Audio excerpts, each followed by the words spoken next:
Hey folks, it's me, Michael Bach, and this is Monday Morning Musings.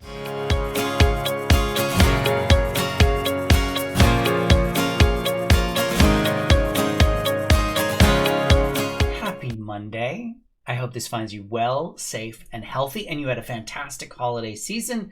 Happy New Year. If you're new to my channel, thanks so much for stopping by. Please do remember to subscribe by clicking on the link, which is somewhere around my face, to find out whenever I post a video, which I promise you in 2022 is going to be every single Monday, except when I forget, or I'm on vacation, or it's a holiday. I don't know. I do my best with the budget that I have. I wanted to talk about an article that I saw over the holidays, which was an interesting time to release it. I feel like it kind of flew under the radar, but it's still important to talk about it. And I'll paste a link down below, but it is an article on the Globe and Mail, and it's behind their paywall. So if you don't have a subscription to the Globe and Mail online, you're not going to be able to see it, yada, yada. You know the deal. So the headline of the article is Richardson Wealth sets target for half of its advisors to be female within 5 years. So the gist of the article is this. Richardson Wealth, which is a big financial advisory firm, has set a target to have women make up 50% of their financial advisors within 5 years. However, they're currently only 16% of their approximately 160 advisors are women.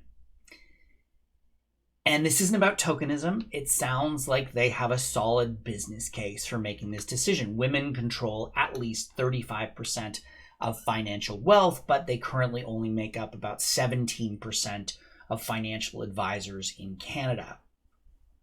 That's the gist of the article. There's a lot more in there in terms of the details about why this is important, etc., but that's the gist of it. I applaud Richardson Wealth and their CEO, Kish Kapoor, for setting this target and particularly for making it public. This is the type of concrete action that we need to affect change in a shorter period of time. But there's one line in the article that really stands out for me, and I'm going to read it to you. I don't think increasing the number of female advisors will be as difficult to do as some people think, he said. Hartley, Richardson, asked me to build something that will last well beyond my time as CEO for the next 100 years. My journey here is to actually build a strong, powerful, diverse team of people, including women and a younger generation. As I read that quote, I thought, okay, so they want to increase the representation of female advisors. But what are they doing to keep their financial advisors, their female financial advisors? The challenge isn't finding talent. Women have been entering the financial sector at the same rate as men for about 40 years. But where do they go? Why then are the numbers where they are? And it's because the sector has not been terribly inclusive of women. And I say this as someone who used to work in that sector. Mr. Kapoor is likely right.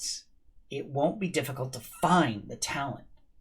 The challenge is ensuring you've got the culture that people, and specifically women, not only feel like they can survive, but that they can thrive in.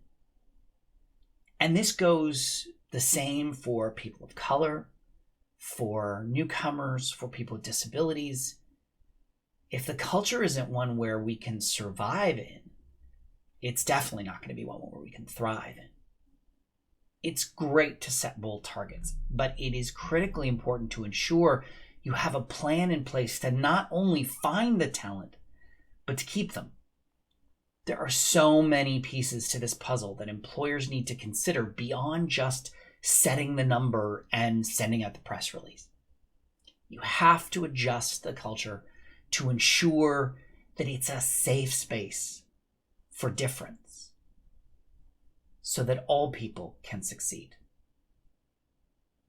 That's it for me. Thanks so much for watching. Please do remember to subscribe, like, and share this video. All your friends on social media have been saying, hey, what's Michael Bach up to? Click the button, super simple. I'd really appreciate it. Also, do remember to connect with me on social media. I am at the Michael Bach on all of the social media platforms where I am. And if you haven't already done so, pick up a copy of my book, Birds of All Feathers, Doing Diversity and Inclusion Right, available wherever you buy books, as long as they're selling mine, or you can go to michaelbach.com and click on the books to find your copy. And last but not least, please do check out my new book, Alphabet Soup, The Essential Guide to LGBTQ2 Inclusion. It's just right here. Coming out on March 29th. It is available for pre-order right now. Lots of stuff going on over the next 3 months to set that book up. You can learn more by going to AlphabetSoup.LGBT to find out where you can get your copy and about swag and stuff. Thanks so much for watching and have a great week. I'll see you next week for another episode of Monday Morning Musings.